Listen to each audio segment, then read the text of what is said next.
જીજાજી, એક વિનંતી હતી. સુરજબાબુએ મોબાઈલ ફોન પર કહ્યું. જી બોલો. આશીષજીએ નાના શાળાનો અવાજ ઓળખીને કહ્યું.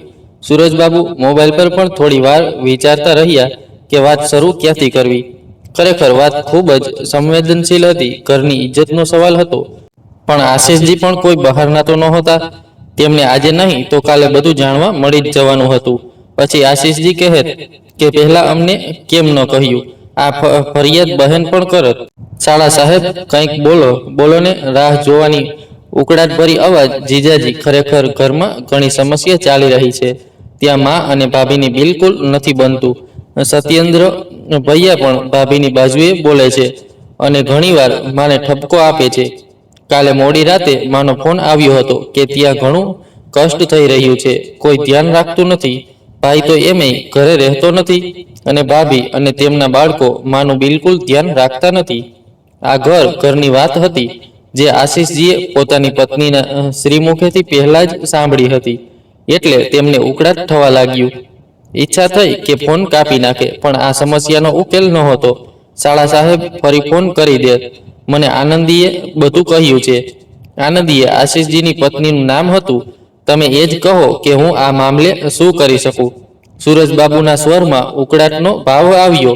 પછી પોતાને કાબુમાં રાખીને ધીમેથી બોલ્યો. જીજાજી, તમે જાણો જ છો કે હું ઘરથી 2000 કિલોમીટર દૂર રહું છું અને એરફોર્સમાં દર બીજા ત્રીજા વર્ષ મારું ટ્રાન્સફર થઈ જાય છે. મારું પોતાનું પર્સનલ સેટઅપ તો નથી. જે નાનું મોટું ગવર્મેન્ટ ક્વાર્ટર મળે છે તેમાં જ ગુજારો કરવો પડે છે. એવામાં હું કંઈ કરી શકતો નથી અને માં પટના છોડતા નથી. મને સમજાતું નથી કે હું શું કરું. ઈચ્છા થાય કે મેં માને મારી પાસે રાખું, પણ રાખી શકતો નથી. ઘર નાનું છે જે મને અને બાળકોને જ ઓછું પડે છે. માને મોટા ઘરમાં રહેવાની ટેવ છે જે અહીં શક્ય નથી અને માને અહીં મન પણ નહીં લાગતું. બહારના લોકો સાથે ઓળખાણ ન હોવાથી તેઓ જલ્દી પટના પાછા જવાની જીદ કરે છે. તમે મારી પાસેથી શું ઈચ્છો છો? આશીષજીએ ધ્રુજતા દિલે પૂછ્યું. તેમને ડર હતો કે શાળા સાહેબ સાસુમાની જવાબદારી તેમના પર ન નાખી દે. શાળા સાહેબ ફરી ખચકાયા. પછી ધીમેથી બોલ્યા. જીજાજી, બોકારોથી પટના ઓવરનાઇટની જર્ની પણ નથી. તમે ઈચ્છો તો દીદી સાથે પટના જાઓ અને ભાભીને સમજાવો કે માને તકલીફ ન આપે. એમેય માં ઘણા દિવસના મહેમાન તો નથી. શા માટે બુઢી વિધવા માની બદદુઆઓ લે છે? આશીષજીનું મન નફરતથી ભરાઈ ગયું, પણ મનના ભાવ હોઠ પર ન આવ્યા. તેઓ થોડીવાર વિચારતા રહ્યા. પછી કોઈ નિર્ણય લઈને બોલ્યા. ઠીક છે, 2 દિવસ પછી શુક્રવાર છે. હું શુક્રવારે રાતની ટ્રેનમાં બેસીને પટના જઈશ. શનિવાર અને રવિવાર મારી રજા છે. રવિવારે રાતની ટ્રેનથી બોકારો પાછો આવીશ અને સોમવારે બેંક જોઈન કરીશ. શાળા સાહેબે માઇલો લાંબો શ્વાસ લીધો. પછી થોડીવાર ઇધર ઉધરની વાતો કરી. પછી ફોન કાપી દીધો. આશીષજીએ ઘડિયાળ જોઈ. 5:15 વાગ્યા હતા. બેંક સમયસર પહોંચવા માટે જરૂરી હતું કે તેઓ તરત તૈયાર થાય. તેમણે મોબાઈલને ચાર્જ સાથે જોડ્યો અને ટુવાલ લઈને બાથરૂમમાં ઘૂસી ગયા.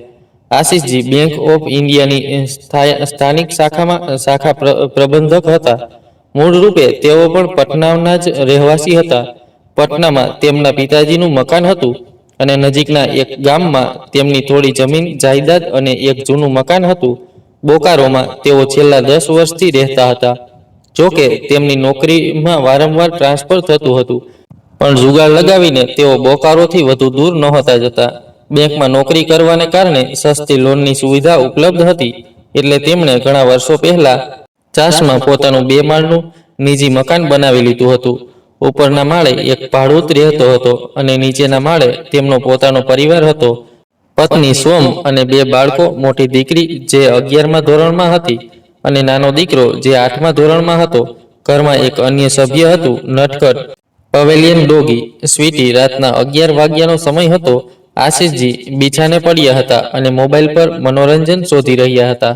આનંદીએ કિચન સમેટ્યા બાદ બાળકોને તેમના રૂમમાં મોકલીને શયનખંડમાં આવી. આશીષજીએ પત્નીને જોઈને મોબાઈલ બાજુમાં મૂકી દીધો. પછી સહજ ભાવે બોલ્યા. સવારે સૂરજનો ફોન આવ્યો હતો. મને બેંક જવાનું મોડું થઈ રહ્યું હતું એટલે તને કંઈ કહ્યા વગર ચાલ્યો ગયો હતો. શું કહેતો હતો? એ જ માં અને અપર્ણા ભાભીની વાતો. માનું ભાભી સાથે બિલકુલ નથી બનતું. સૂરજ શું ઈચ્છે છે?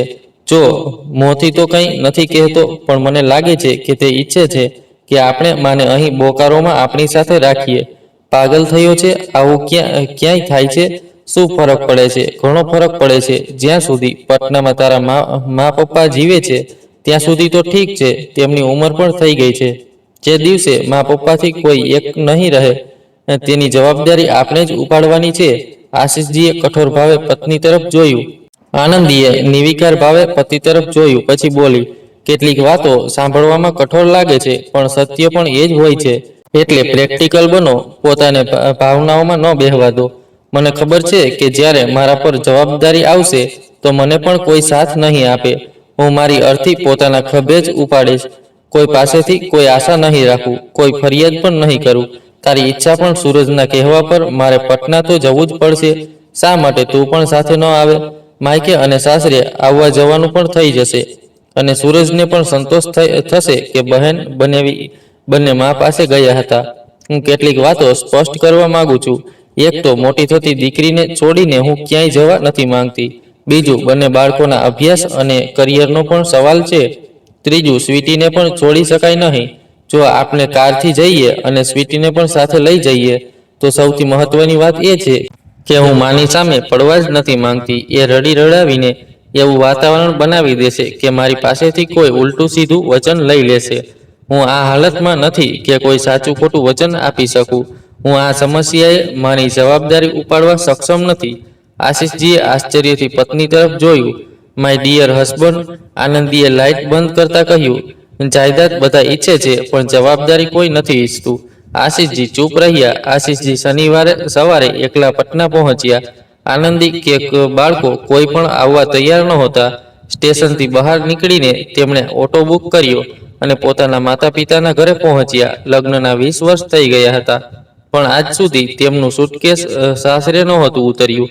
જ્યારે પણ તેઓ પટના આવતા, પહેલા પોતાના માતા પિતાના ઘરે જતા. નહાઈ ધોઈને પરિવારના બધા સભ્યો સાથે નાસ્તો પાણી કર્યા બાદ સાસરે કે બીજે ક્યાંક જતા. પિતા જૂના વિચારોના માણસ હતા. જો સુટકેસ સાસરે ઉતરતું તો પિતા કહે કે આશીષ મારી પાસે થોડું જ આવ્યો હતો, એ તો સાસરે આવ્યો હતો, બસ આવ્યો હતો, એટલે મળવા માટે અહીં પણ આવી ગયો. ઘરે બધા સાથે મળીને વાતચીત કરીને આશીષજી પિતાની કાર લઈને સાસરે પહોંચ્યા. કારમાંથી ઉતરતા પહેલા તેમણે મોટા શાળા સત્યેન્દ્રજીને, જે જયામાં રજિસ્ટર ઓફિસમાં ઓફિસ સુપ્રિન્ટેન્ડન્ટ હતા, ફોન પર જાણ કરી દીધી હતી કે તેઓ શનિવારે સાંજે પટનામાં તેમને મળવા માંગે છે.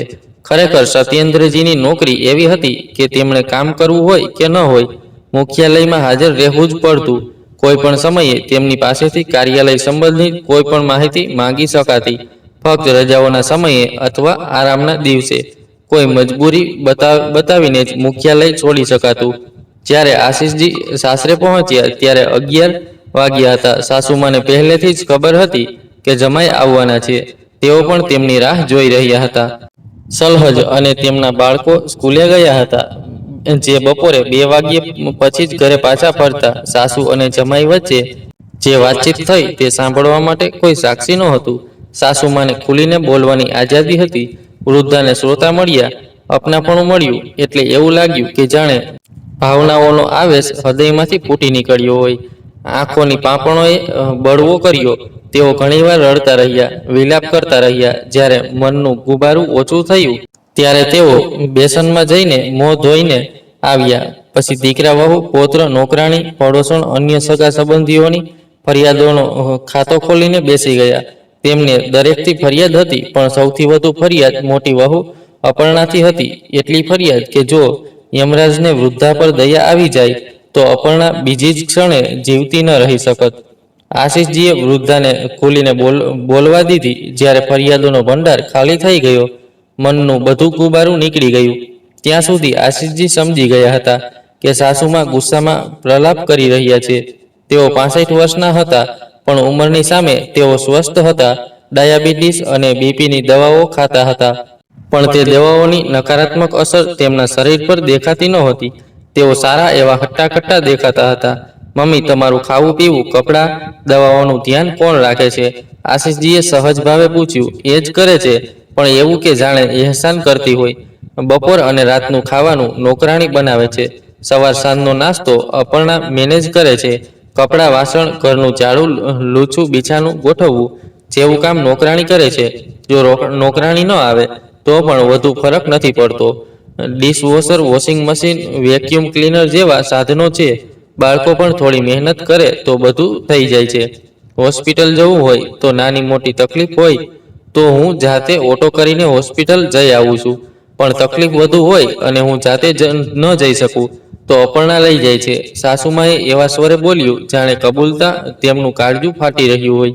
નવા કપડાં લેવા હોય તો તહેવારો પર જ્યારે બધાના કપડાં ખરીદાય છે ત્યારે મારા પણ આવી જાય છે. સૂરજ પણ જ્યારે પટના આવે છે તો મારા માટે ખરીદી કરે છે. દર મહિને મને 2000 રૂપિયા ખર્ચ માટે પણ આપે છે. 2000માં તમારો ગુજારો થઈ જાય છે.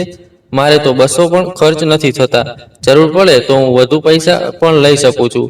અલમારીની ચાવી તો મારી જ પાસે હોય છે. અપર્ણાએ કહી રાખ્યું છે કે હું જેટલી જરૂર હોય તેટલા પૈસા લઈ શકું છું. આશીષજીએ આશ્ચર્યથી સાસુ તરફ જોયું. પછી આશ્ચર્યયુક્ત ભાવે બોલ્યા, તો પછી તમને તકલીફ શું છે? બિચારી ભાભી તો તમારા માટે બધું જ કરે છે. હું શું જાનવર છું? ખાવા પીવાનું, ઓઢવા પહેરવાનું આપી દીધું એટલે બધું થઈ ગયું. મારી સાથે કોઈ વાત નથી કરતું. એક જ છત નીચે આપણે અજાણ્યા જેવા રહીએ છીએ. મારા પૌત્રને પણ મારી પાસે બેસવાનો સમય નથી. મને ક્યાંય આવવા જવાની આઝાદી નથી. બધું પૂછીને કરવું પડે છે. મને મારી પસંદની ટીવી સિરિયલ પણ જોવાની પરવાનગી નથી. હું કોઈના ઘરે જઈ શકતી નથી કે મારી મરજીથી કોઈને ઘરે બોલાવી શકતી નથી. આશીષજીએ એક હુંકાર ભરી પછી ઊભા થયા અને આખા ઘરનું નિરીક્ષણ કરવા લાગ્યા. 5 બેડરૂમ, એક હોલ, એક કિચન સેટનું ઘર હતું. બધા બેડરૂમમાં જોડાયેલા બાથરૂમ હતા. આખું ઘર સુંદર રીતે સજાવેલું હતું. સજાવટની દરેક વસ્તુ પોતાની ચમક ફેલાવતી રહી હતી અને પોતાની કિંમત હોવાનું પરિણામ આપતી હતી. સાસુમાનો રૂમ પણ સુંદર રીતે સજાવેલો હતો. એક દિવાલ પર મોટું ટીવી સેટ લટકતું હતું. રૂમની બાજુમાં એક નાનું પૂજા ઘર પણ હતું જ્યાં દીવો અને અગરબત્તી બળતા હતા. આશીષજી સમજી ગયા હતા કે આ ઘરમાં સમસ્યાઓ એ હતી કે કોઈ સમસ્યા જ નહોતી, ફક્ત મનમાં ખલેલ હતું. તેનો ઈલાજ શોક ટ્રીટમેન્ટ હતો. મમ્મી, હું સાંજે આવું છું કહીને આશીષજી ત્યાંથી રવાના થયા. સાંજના 7 વાગ્યા હતા જ્યારે આશીષજી પાછા સાસરે પહોંચ્યા. સત્યેન્દ્રજી સાથે તેમની ફોન પર વાત થઈ હતી. તેઓ રાતના 10 વાગ્યા સુધી ઘરે આવવાના હતા. એટલે આજે રાત આશીષે સાસરે જ ગાળવાની હતી. અપર્ણા ભાભી કિચનના નોકરાણી સાથે કામ કરી રહ્યા હતા અને સાસુમાં તેમના રૂમમાં કોઈ પડોશની મહિલા સાથે વાતચીત કરી રહ્યા હતા. બંને બાળકો પોતપોતાના રૂમમાં સ્કૂલનું આપેલું કામ પૂરું કરવામાં વ્યસ્ત હતા. મોકો સારો હતો. અભિવાદન બાદ અપર્ણા ભાભીએ આશીષજીને પોતાના રૂમમાં બેસાડ્યા. બોલ્યા, હું ચા લઈ આવું છું. આશીષજીએ એક વિશાળ ટીવી ચાલુ કર્યું અને ખુરશી પર બેસી ગયા. 10 મિનિટ પછી અપર્ણા ભાભી એક ટ્રેમાં ચા, બિસ્કિટ અને નમકીન લઈને આવ્યા અને યોગ્ય અંતરે ખુરશી ખેંચીને બેસી ગયા. કોઈ બીજો દિવસ હોત તો આશીષજી સલહજ સાથે મજાકના લહેકામાં કોઈ ચૂટકી ભરી વાત કરત, પણ આજે હાસ્યનો દિવસ નહોતો. તેઓ મનમાં કોઈ ઉલઝનમાં હતા. અપર્ણા ભાભીનો ચહેરો પણ ખૂબ ગંભીર હતો. લો, ચા પીવો. ચાનો પ્યાલો આશીષજી તરફ ધરતા તેઓ બોલ્યા, ભાભી, ખરેખર હું તમારી સાથે માજી વિશે કંઈક કહેવા માંગતો હતો. આશીષજીએ આશ્ચર્યથી અપર્ણા તરફ જોયું. અપર્ણાજીના હોઠ પર એક ઝાંખી હસી રંગીને રહી ગઈ. આશીષજી, તમારામાં અને મારામાં એક જ વાત સમાન છે અને એ છે આપણી સાસુમાં. તેઓ તમારી પણ એટલી જ સાસુ છે જેટલી મારી. સત્યેન્દ્રજી ભાઈ બહેનોમાં સૌથી મોટા હતા. તેમના પછી આનંદી અને સૌથી નાના સુરજબાબુ. તમે તો ઘણું બધું અંદાજો લગાવી રહ્યા છો. અંદાજો લગાવવાની શું વાત છે? તમે સૂચના આપીને આવી રહ્યા છો. મારા પતિદેવને તમારી વિનંતી છે કે આજે રાતે તેઓ તમારી સાથે જરૂર મળે. ઉપરથી દેવરજીનો વારંવાર ફોન. ઘરમાં તલખીનું વાતાવરણ. આટલા હિંટ્સ પછી પણ શું કંઈક બોલવું જરૂરી રહે છે. આશીષજી, માજી વિશે કંઈ પણ બોલતા પહેલા હું એક વાત સ્પષ્ટ કરવા માંગુ છું કે મારા માતા પિતા હવે નથી. મને હંમેશા માજીમાં મારી માની છબી દેખાય છે. ભલે તેઓ મારાથી નારાજ રહે, મારી ફરિયાદ કરે, પણ મારી સમજમાં તેઓ બીમાર છે, માનસિક બીમાર. આપણી મજબૂરી એ છે કે આ માનસિક બીમારીનો ઈલાજ આપણે કરાવી પણ નથી શકતા. જો માજીને કોઈ મનોચિકિત્સક પાસે લઈ જઈએ તો બધા કહેશે કે સારી ભલી સાસુને પાગલ બનાવી રહી છે. દેવર અને દેવરાણી દૂર બેસીને ટેલિફોન પર હાલચાલ પૂછે છે, મીઠી મીઠી વાતો કરે છે, પોતાની મજબૂરીઓ સંભળાવે છે અને જાય છે. માજીને આ બધું ખૂબ ગમે છે. તેમના અહંકારને શાંત કરે છે, ભાવનાઓને ઉત્તેજ છે, રોગ હળવો કરે છે. પણ મારી મજબૂરી પણ સમજો. હું એકલી સ્ત્રી, ઘર સંભાળું, બાળકો સંભાળું, મહેમાનોનું સ્વાગત કરું, દુનિયાદારી નિભાવું, ઉપરથી સ્કૂલ જાઉં, સ્કૂલનું કામ પણ ઘરે લઈ આવું. સાચું કહું તો મને એક મિનિટની પણ ફુરસત નથી. ક્યારેક બાળકો, પતિ કે મારું પોતાનું મન સારું ખાવાનું કરે તો રેસ્ટોરન્ટનું મોં જોવું પડે છે. જો નોકરાણી ન મળી હોત તો મારા બાળકો બ્રેડ જામ ખાવા મજબૂર થઈ જાત. ગંદુ ચેડીવાળું કપડાં અને જૂતા પહેરીને સ્કૂલ જાત. બોલતા બોલતા અપર્ણાજીનો ચહેરો આંસુથી ભરાઈ ગયો. ભાવનાઓના આવેગમાં આંસુઓને વહેવા મજબૂર કર્યા. તેઓ પોતાના દુપટ્ટાથી આંખો અને ચહેરો લૂછવા લાગ્યા. આશીષજી ચૂપચાપ બેસી રહ્યા. તેમણે અપર્ણાજીને ટોકવું યોગ્ય ન સમજ્યું. જ્યારે તેઓ શાંત થયા ત્યારે આગળ બોલ્યા, આશીષજી, હવે હું પણ 50 વર્ષથી વધુની થઈ ગઈ છું. મારું પોતાનું શરીર થાકી રહ્યું છે. ડાયાબિટીસ, બ્લડ પ્રેશર, થાઇરોઇડ જેવી બીમારીઓથી પીડાઉં છું. ઉપરથી નોકરીની મજબૂરી. મારે દરરોજ સવારે 4 વાગ્યે બિછાનું છોડવું પડે છે. જો ન જાગું તો ન સ્કૂલ જઈ શકું, ન બાળકો જઈ શકે. બધાનો નાસ્તો તૈયાર કરવો, બાળકોને તૈયાર કરવા, પોતે તૈયાર થઈને દોડતા દોડતા સ્કૂલ પહોંચવું. દિવસમાં આરામનો કોઈ રોલ નથી, મોકો પણ નથી. આવી પરિસ્થિતિમાં જો હું રાતે 10 વાગ્યા સુધી ન સૂઈ જાઉં તો બીજા દિવસે સ્કૂલની રજા નક્કી છે. માજી રાતે 12 વાગ્યા સુધી ફૂલ વોલ્યુમમાં ટીવી ચલાવવા માંગે છે. મોડી રાત સુધી જાગરણ વગેરેમાં જવા માંગે છે. ઊંઘ ન આવે ત્યાં સુધી ટીવી સિરિયલ જોવા માંગે છે, ભજન સાંભળવા માંગે છે. ઈચ્છે છે કે જ્યારે તેઓ રાતે 12-1 વાગ્યે સૂવા જાય તો કોઈ તેમના હાથ પગ દબાવે, માલિશ કરે. રાતે ઉઠીને ચેક કરે કે માજીને કોઈ જરૂર તો નથી. ફૂલ ટાઈમ લીવ ઇન નોકરાની રાખવા માંગે છે, પણ તેનાથી પણ તેમને વાંધો છે. પોતાના રૂમમાં કોઈને રહેવા દેવા નથી માંગતા. ઘણી વખત નોકરાણી સાથે ઝઘડી ચૂક્યા છે અને મારે ખુશામત કરીને નોકરાણીને પાછી બોલાવવી પડે છે, માફી માંગવી પડે છે, વધુ પૈસાનું લાલચ આપવું પડે છે. તમે નોકરી કેમ નથી છોડતા? અપર્ણાજીએ આશ્ચર્યથી આશીષજી તરફ જોયું અને બોલ્યા, કહેવું સહેલું છે. આ મોટું મકાન, મોંઘી ગાડી, લેવિશ લિવિંગ સ્ટાન્ડર્ડ આ નોકરીની બદૌલત છે. ઘરમાં બધાને બધું જોઈએ. હાલીશાન બદલામાં હું શું ખાઉં છું એ કોઈ નથી સમજતું. આજની તારીખે હું નોકરી છોડું તો માજી પણ એ નહીં છે. આટલું બધું સહન કર્યા પછી પણ તેમના માન અપમાન જેવો કોઈ ભાવ નથી સતાવતો. અપર્ણાજીના હોઠ પર ફરી એક હસી રેંગીને રહી ગઈ. આશીષજી, આજકાલ મેં સાંભળવું ઓછું કર્યું છે અને સાંભળવું તો બિલકુલ બંધ કરી દીધું છે. રહી વાત માન અપમાનની તો મેં સમજી લીધું છે કે વૃદ્ધોનું કામ છે સંભળાવવું અને મારું કામ છે સાંભળવું. ઘરમાં પતિનું, નોકરાણીનું, બાળકોનું, વૃદ્ધોનું સંભાળો અને સ્કૂલમાં સ્ટાફનું, પ્રિન્સિપાલનું, પેરેન્ટ્સનું અને તો સ્ટુડન્ટનું પણ સાંભળો. ઘરની બહાર સ્કૂલ બસવાળાનું, પડોશીઓનું, કોનું કહું? મારે તો ફક્ત સાંભળવું જ છે. જો દરેક વાત પર હું માન અપમાન વિશે વિચારવા લાગું તો 24 કલાકમાં મારું મગજ બ્લાસ્ટ થઈ જશે. હું કોઈ પણ હાલતમાં 1 મહિનો પણ જીવતી નહીં રહું. આ રીતે તો તમે બીમાર થઈ જશો. ડાયાબિટીસ, બ્લડ પ્રેશર, થાઇરોઇડની ગોળીઓ કોઈ લીંબુનો રસ્તો નથી. આ તણાવપૂર્ણ જીવનની દેન છે જે મારે રોજ ખાવી પડે છે. ભાભીજી, આશીષજી સહાનુભૂતિપૂર્ણ સ્વરે બોલ્યા, સાચું કહું તો મને તમારા પર દયા આવે છે.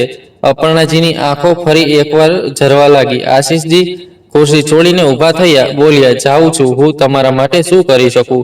પણ મારો યકીન માનો, બોકારો પાછા જતા પહેલા હું ઘરમાં શાંતિનું વાતાવરણ સ્થાપીને જઈશ. કારણ કે મને સમસ્યાનું મૂળ દેખાઈ રહ્યું છે અને તેનો ઉકેલ પણ સમજાઈ રહ્યો છે. સમસ્યા શું છે? ખાલી મગજ શેતાનનું ઘર. તમે લોકોએ મમ્મીજીને જરૂરતથી વધુ આરામ કરાવી દીધો છે.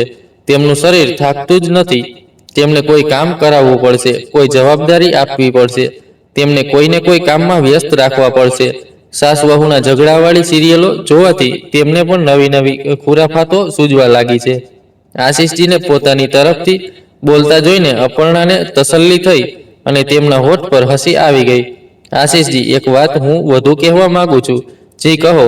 એક વ્યક્તિ એવો હોય છે જેને હાથથી કામ કરવું પડે છે અને એક વ્યક્તિ એવો હોય છે જેને કોઈ કામ નથી કરવું પડતું. ફક્ત એ જ બાબતનું અને જતાવવું હોય છે કે મને મારી કેટલી ચિંતા છે. માજી ઈચ્છે તો મને રોજ થપ્પડ મારે તો પણ હું હસતા રડતા તેમની સેવા કરતી રહીશ. સમજીશ કે તેમની બીમારી વધી ગઈ છે. અને મેં પહેલા જ કહ્યું છે કે માજી માટે હું કંઈ પણ કરવા તૈયાર છું, સહન કરવાની હદ સુધી તૈયાર છું. પણ તકલીફ ત્યારે થાય છે જ્યારે કોઈ દૂર બેસીને મોબાઈલ દ્વારા માજીના કાનમાં મંત્ર ફૂંકે, શાંતિપૂર્ણ વાતાવરણમાં અશાંતિ ફેલાવે. દેવરજી ભલે માજી માટે કંઈ ન કરે, પણ ઓછામાં ઓછું તેમને બિનજરૂરી રીતે ભડકાવે તો નહીં. ભાભીજી, તમે નિશ્ચિત રહો. ઈશ્વરે ઈચ્છ્યું તો બધું જલ્દી ઠીક થઈ જશે. બંને વચ્ચે શાંતિ છવાઈ ગઈ. ભાભી, મારે છત પર જવું છે. આશીષજી ઊભા થયા, બોલ્યા. કેમ? આશીષજીએ એવો ઈશારો કર્યો જાણે સિગરેટ પીવા માંગતા હોય. દરવાજો બંધ કરીને અહીં ધૂમ્રપાન કરી લો. જો ડ્રિંક કરવું હોય તો એ પણ મળી જશે. બિહારમાં પૈસા ખર્ચો તો બધું બધે મળી જાય છે. વળી સત્યેન્દ્રજીએ તમારા માટે કાલે સાંજે જ 2 બોટલ મોકલી હતી. આશ્ચર્ય છે, પણ ડ્રિંક નહીં, ફક્ત સ્મોક કરવું છે. અને હું નથી ઈચ્છતો કે બાળકો કે મમ્મીજીને કંઈ ખબર પડે. અપર્ણાજી ચૂપચાપ ઊભા થયા અને છત પર જતી સીડીઓ તરફ ઈશારો કર્યો. આશીષજી સીડીઓ ચડીને છત પર પહોંચ્યા અને દરવાજાનું પડદું ખેંચીને જેબમાંથી મોબાઈલ અને સિગરેટનું કેસ કાઢવા લાગ્યા.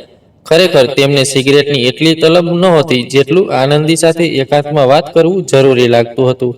એક સિગરેટ સળગાવીને તેઓ છત પર ચાલવા લાગ્યા અને મોબાઈલથી આનંદીને રિંગ કરી. શું થયું?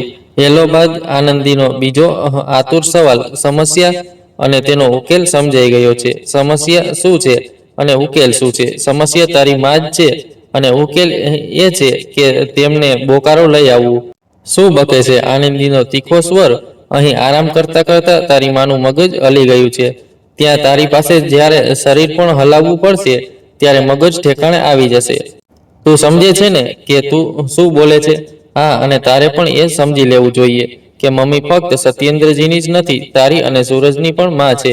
એટલી જવાબદારી સત્યેન્દ્ર અને તેમના પરિવારની છે, એટલી જ તમારી બંનેની પણ છે. કાલે આપણે પણ વૃદ્ધ અને લાચાર થઈશું તો શું આપણે આપણા બાળકો પાસેથી મદદની જરૂર નહીં પડે? આપણે આપણા બાળકો સામે હવે શું ઉદાહરણ રાખીએ છીએ? શું વૃદ્ધ માતા પિતા ફક્ત દીકરાની જવાબદારી છે, દીકરીઓની નથી? તું શું ઈચ્છે છે? આનંદી રૂઆબથી શાંત સ્વરે બોલી. સોમવારે સવારે માજી પણ મારી સાથે બોકારો આવશે. તેમના માટે રૂમ તૈયાર કરી રાખજે. થોડા દિવસ આપણી પાસે રહેશે તો તેમનું ગુસ્સાયેલું મન, જે અપર્ણા ભાભીથી ચીડાયેલું છે, તે સામાન્ય થઈ જશે.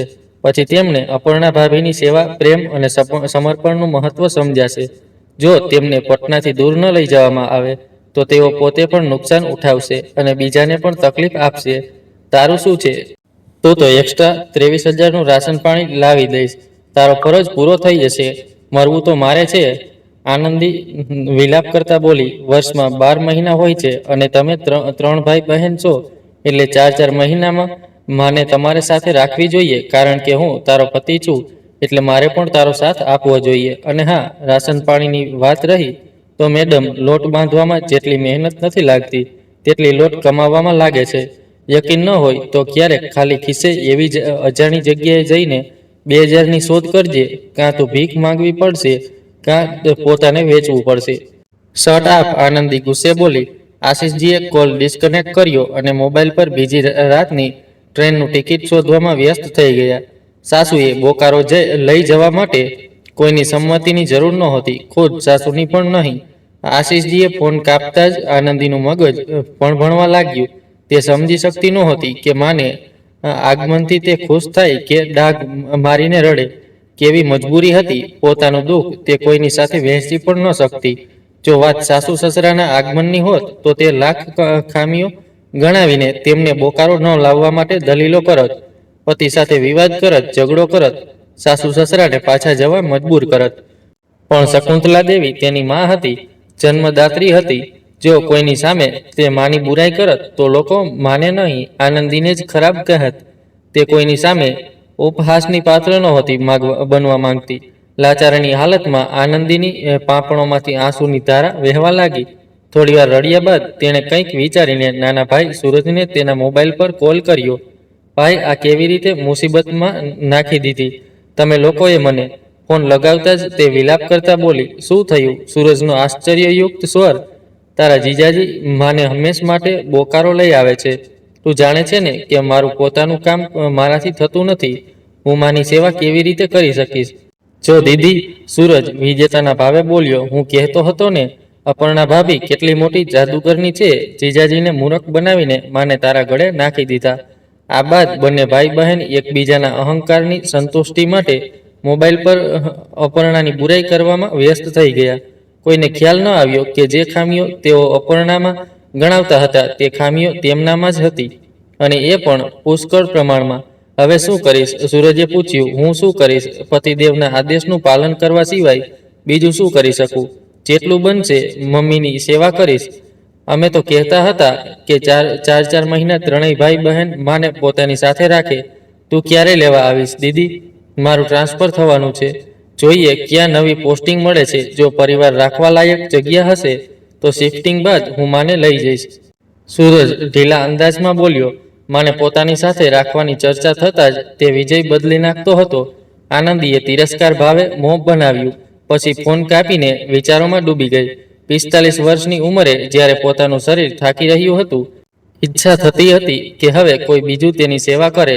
એવી હાલતમાં નવી જવાબદારી નિભાવવાની એટલી સરળ તો નહોતી. આશીષજીએ સિગારેટનો છેલ્લો કસ લઈને બાકીના ટુકડાને છતની મૂળને પર ઘસીને બુજાવી દીધો. પછી સિગારેટની લાશને છતથી દૂર રસ્તા તરફ ફેંકી દીધી. તેઓ જાણતા હતા કે આનંદી ગમે તેટલો વિરોધ કરે કે અસહમતિ દેખાડે, પણ જ્યારે તેની માં તેની સામે ઊભી હશે ત્યારે ઈચ્છા હોય કે ન હોય, તે માં સાથે બેઅદબી નહીં કરે. મજબૂરીમાં ગળે પડેલા ઢોલને એ જ રીતે વગાડશે કે વગાડવાનો અભિનય કરશે, જાણે બધું તેની ઈચ્છા મુજબ થઈ રહ્યું હોય. આશીષજી છતની નીચે જવા માટે દરવાજાનું પડદું ખોલવા જતા હતા, ત્યાં કોઈએ હળવેથી દરવાજો ખખડાવ્યો. દરવાજો ખુલ્યો અને સામે મોટા શાળા સત્યેન્દ્રભાઈ ઊભા હતા. અભિવાદન બાદ બંને છત પર પાછા ફર્યા. આશીષજીએ સિગરેટનું કેસ અને લાઇટર આગળ કર્યું. ત્યારબાદ બંનેએ એક એક સિગારેટ સળગાવી. આશીષજી, મારી અપર્ણા સાથે 2 મિનિટ વાત થઈ. તેણે મને કહ્યું કે તમે મારી સાથે શા માટે મળવા માંગો છો અને તમે અહીં આવવાનો હેતુ શું છે? તો ભાભીએ એ પણ કહ્યું હશે કે મેં તેમની સાથે વચન કર્યું છે. હા, પણ તમે શું કરવા માંગો છો? કંઈ ખાસ નહીં, ફક્ત થોડા દિવસ મારી સાથે રાખીશ. માહોલમાં ફેરફાર થશે, થોડી શોક ટ્રીટમેન્ટ મળશે, ભ્રમ તૂટશે તો માજીનું મગજ ઠેકાણે આવશે. હું કંઈ સમજ્યો નહીં. તમારી માને ભ્રમ થઈ ગયો છે કે કોઈ તેમને પ્રેમ નથી કરતું, કોઈને તેમની ચિંતા નથી. અપર્ણા ભાભીએ તેમના પર ઘણી બધી પાબંદીઓ લગાવી રાખી છે. તેમને આ ભ્રમોથી મુક્ત અપાવવાની છે. જે કરશો વિચારીને કરજો, ક્યાંક તમારો ઉપાય ઉલટો ન પડે. માં તો અમારાથી નારાજ છે જ, તમારાથી પણ નારાજ ન થઈ જાય. જોઈએ, થોડા દિવસની વાત છે. જો મારો ઉપાય કામ નહીં કરે તો પછી કંઈક બીજું વિચારીશું. સત્યેન્દ્રજી અને આશીષજીએ સિગરેટ પૂરી કરી થોડીવાર વધુ વાતચીત કરી. પછી સીડીઓ ઉતરીને ઘરની અંદર પહોંચ્યા. સત્યેન્દ્રજી પોતાના રૂમમાં ગયા અને આશીષજી સાસુના રૂમમાં ગયા.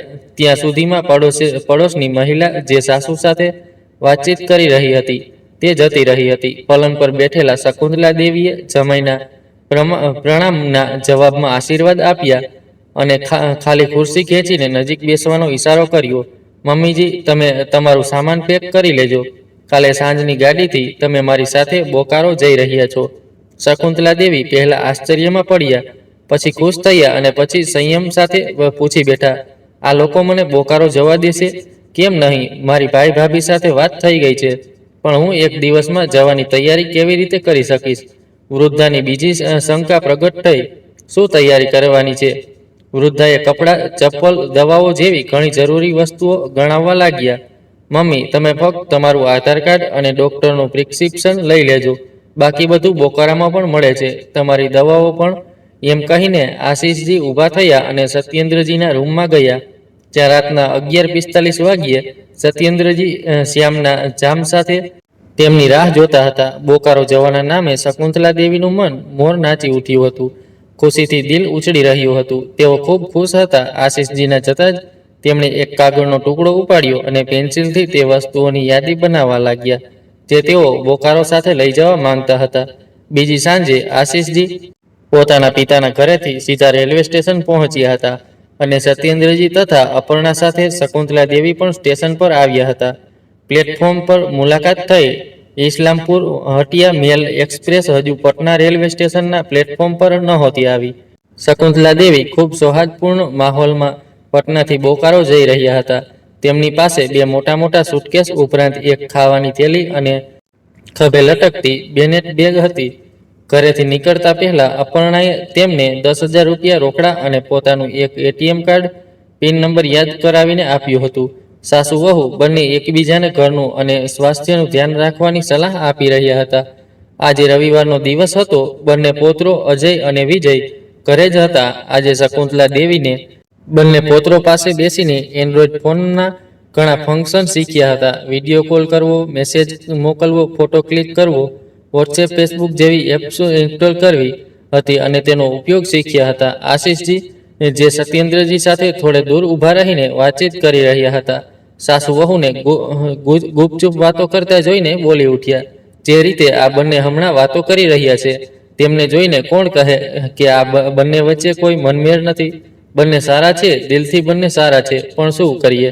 સાસુ વહુનો સંબંધ જ એવો છે કે વિવાદ કે દ્વેષ વગર રહી જ નથી શકતો. બિલકુલ સાફ અને નેવલાના સંબંધ જેવું. દરેક પળે એકબીજા પર તૂટી પડવા તૈયાર, હંમેશા હુમલાખોર રહે છે. ખરેખર એકને સત્તા પર કબજો હોય છે અને બીજાને ડર સતાવે છે કે મારી સત્તા ન છીનવાઈ જાય. સાચું છે, દરેક સ્ત્રી પોતાના દીકરાના માથે મોટા ઉલ્લાસ અને ઉમંગથી ચહેરો બાંધે છે. પણ ફેરા બાદ જ્યારે દીકરો વધુને વિદાય કરાવીને પાછો આવે છે ત્યારે કાલ સુધી ઉલ્લાસભર્યા માહોલમાં જીવતી માને લાગે છે કે દીકરા પરથી તેનો સર્વાધિકાર છીનવાઈ ગયો. દીકરો પરાયો થઈ ગયો. દીકરા પર પ્રભુત્વ જમાવનાર આવી ગઈ. ગાડી પ્લેટફોર્મ પર આવી ત્યારે અપર્ણાએ નમીને શકુંતલા દેવીના ચરણ સ્પર્શ કર્યા. શકુંતલા દેવીના મોંમાંથી સદા સુહાગન રહો નો આશીર્વાદ નીકળ્યો. પછી સત્યેન્દ્રજીએ માને સહારો આપીને સેકન્ડ એસીના ડબ્બામાં ચડાવ્યા. બંને ભાઈઓએ સુટકેસ ચડાવ્યા બાદ અપર્ણાએ ખભે લટકતી બેગમાંથી 2 કિલો મીઠાઈનું ડબ્બું કાઢીને સાસુને આપતા કહ્યું, આનંદી અને બાળકો માટે મીઠાઈ લઈ જાઓ. આશીષજીએ પોતાનો અને શકુંતલા દેવીનો સામાન બર્થ નીચે ગોઠવી દીધો. 10 મિનિટના પડાવ બાદ ટ્રેન શરૂ થઈ અને આગલા સ્ટેશન તરફ રવાના થઈ ત્યારે આશીષજીએ હસતા કહ્યું, માજી, તમે તો ભાભીને એવો આશીર્વાદ આપી રહ્યા હતા જાણે તમારી વચ્ચે કંઈ થયું જ ન હોય. તો શું કરું? શકુંતલા દેવી થોડા તણાઈને બોલ્યા, કોઈ પગે લાગે તો આશીર્વાદ જ તો આપવાના હોય. આ પણ સાચું છે. એમે સદા સુહાગન રહોનો આશીર્વાદ તમારા દીકરાની લાંબી આયુ માટે છે જે તમે વહુને આપ્યો, પણ ફળશે તો તમારા દીકરા પર.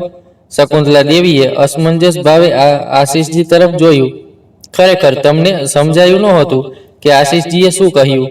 બોકારો ચલો, જલ્દી તમારો ભ્રમ તૂટશે અને તમારી બુદ્ધિ ઠેકાણે આવશે, આશીષજીએ વિચાર્યું. અને પછી અપર્ણાજીએ આપેલું મીઠાઈનું ડબ્બું ખાવાની થેલીમાં મૂકવા લાગ્યા. સવારે 5:30 વાગ્યે તેઓ ઘરે પહોંચ્યા.